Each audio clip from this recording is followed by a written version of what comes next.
কেমন আছেন সবাই? আপনারা দেখতেছেন আমাদের একটি ফুল লেকার খাটের কাজ চলতেছে।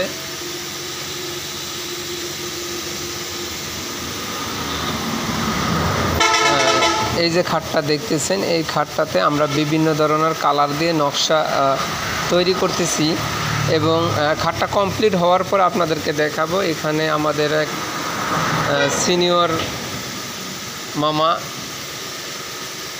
সে মামা দেখেন কত সুন্দরভাবে একটি লেখারের কাজ করতেছে।